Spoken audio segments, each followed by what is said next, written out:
Mount the doors.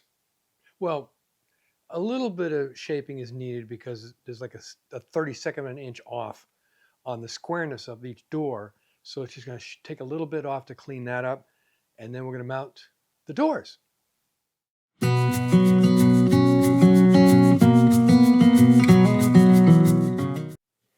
Welcome back to the shop and the channel and the cherry cabinet. So what I found was, I mentioned in the intro, is it's just like a 32nd of an inch out of square, corner to corner, corner to corner. This is not an issue because they're just a little bit longer than you'd want to fit in a cabinet like this. So when I push these up against, these hinges are not connected right now, they're just in place.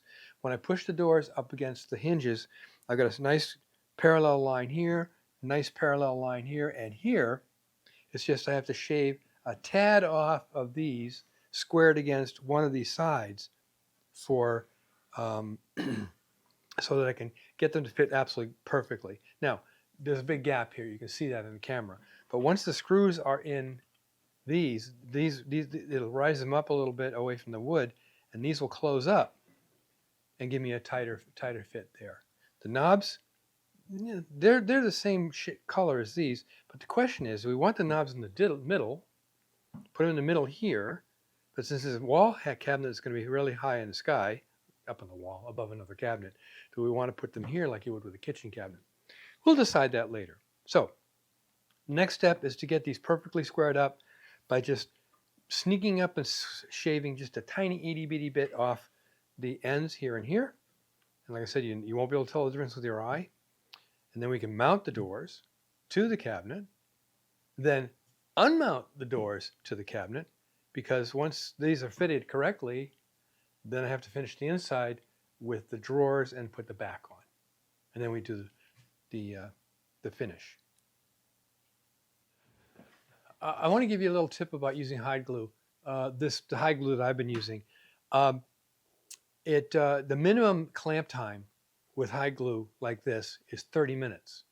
If there's any possible movement in your wood, a lot longer. My recommendation is, if you're going to use type-on liquid hide glue on any project, clamp it overnight so you get a complete cure of the glue and everything stays together nice and tight and forever.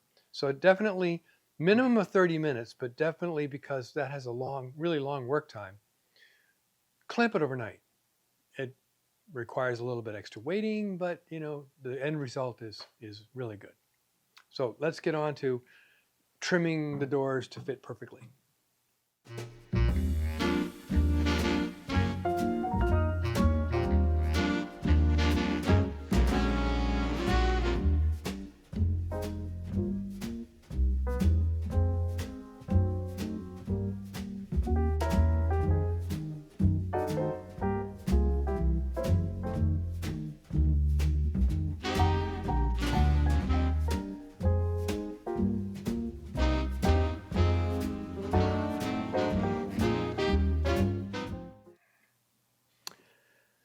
And with a few light passes on either end, I have successfully squared these up.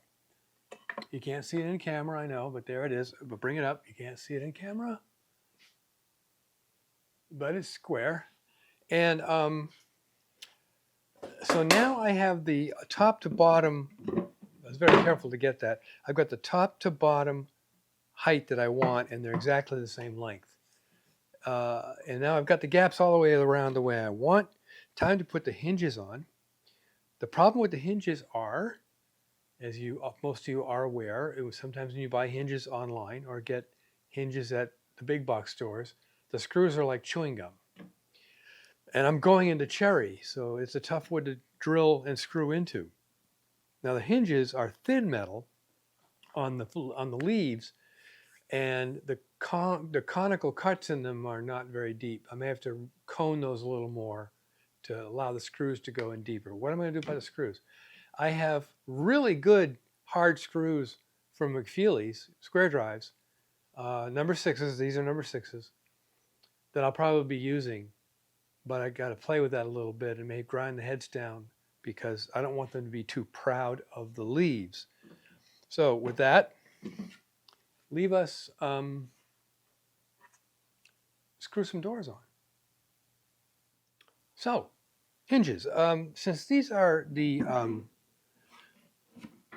no mortise hinges, the cheater hinges, what you do is you put them on the door first.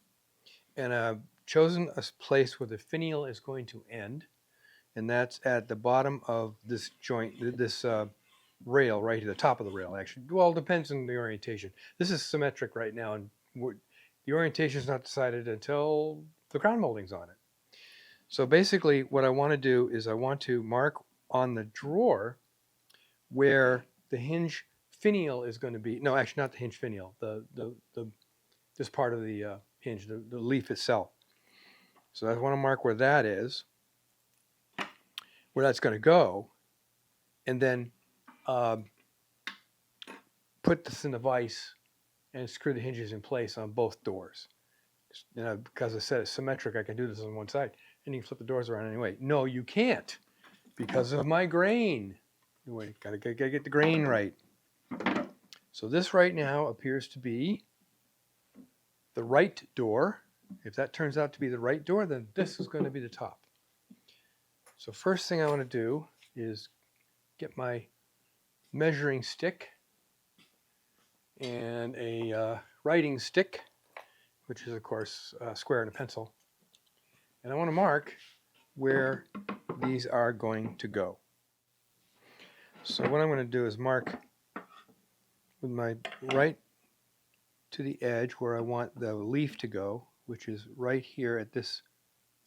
It's hard to see the alignment, but because this is a radius here, and just mark that here. And can't see it in camera very well, but mark it here on this side, just toward the end here. Now the next thing is to mark down from that line onto the surface of the edge for the hinge itself. That one and this one.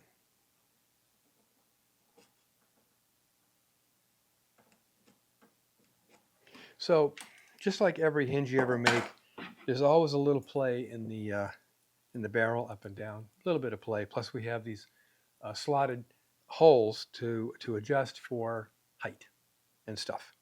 So let's put these on the door now. Let's do this door and at least one hinge, do one hinge, and then I can just go off camera and do the rest of them. Here's my line right here, right there. And this is the orientation of the hinge. Now if you'll note, this hinge, the barrel is off center from the leaves, and the off center part goes out toward the edges of the cabinet. But if you just take your hinge and stick it on here like this, well, it's kind of slipping around. To get those holes drilled in the right place for the door mount, I'll hold it like this, take a Vicks bit, it's actually a snappy, and drill holes here and here to get it in place. And then once I drill those holes, I can flip it over and tighten it down. Now, my Vicks bit thingy, my set it's like a 16th of an inch, but these really require 3/32. So once I drill the holes with the Vicks bit, I take a 3/32 bit and open them up because I'm dealing with cherry, very hard wood. So let's get this one hinge started. So I've added a clamp to reduce any movement of the hinge as I drill the holes. So take the Vicks bit,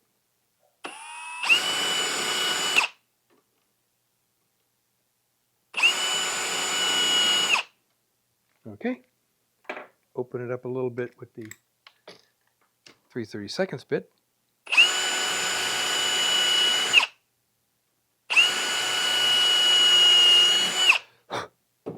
Okay, so now I'll flip the workpiece over, or the hinge over, and start screwing it in place.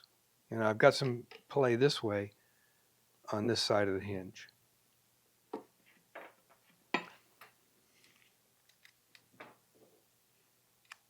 Big long bit, driver.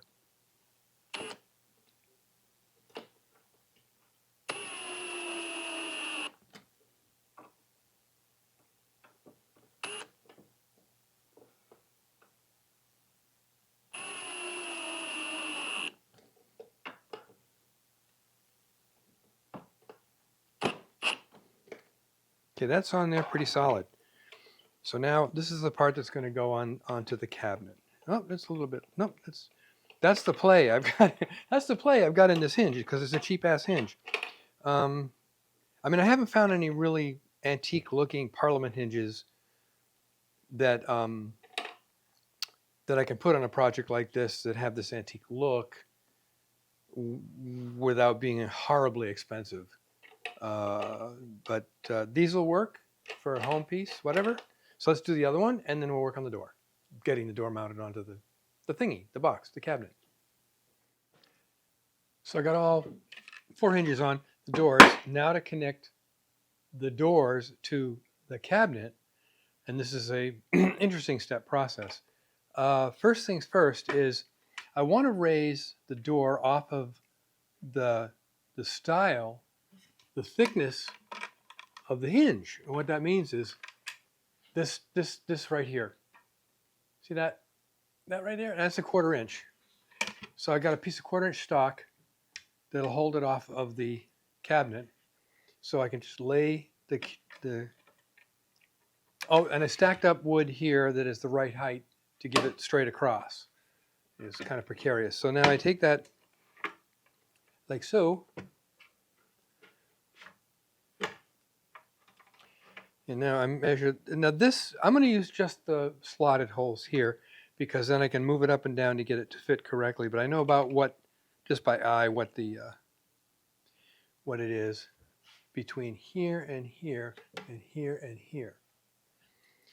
Now I'm only going to do 1 screw in each.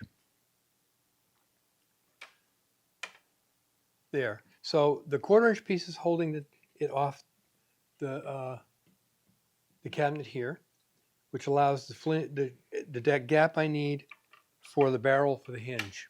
So now let's do some fastening. So I do this close up or not? Let's do a little close up. Yeah, I got the tools down here, some screws. So the first thing, of course, is the VIX bit thing. And I want to put right there. I'm going to put 1 screw right in here. And then I'm going to expand that with the 3/32 drill bit. And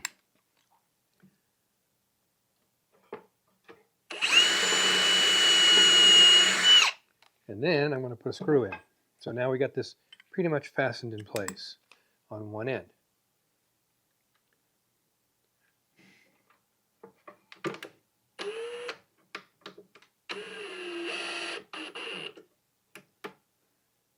Okay, there's that. So let's do one over here. Same thing. I got a bit of reach to do this. But that's okay. VIX bit for now. This is not going to move that way anymore. So.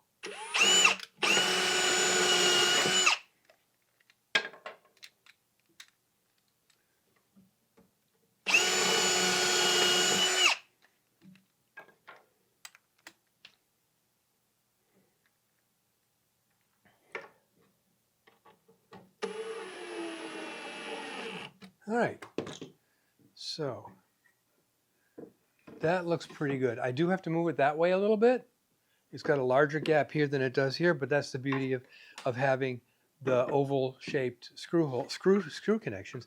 But I'm not going to use got to get my other tool. Where is it? Here it is. I'm not going to use the power driver to do that. I'm going to use an actual hand screwdriver thingy. See how that is? No, a little bit more.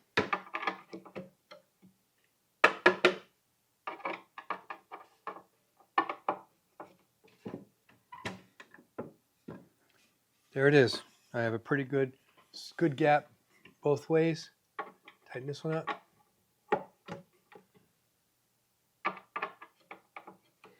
These can come out eventually.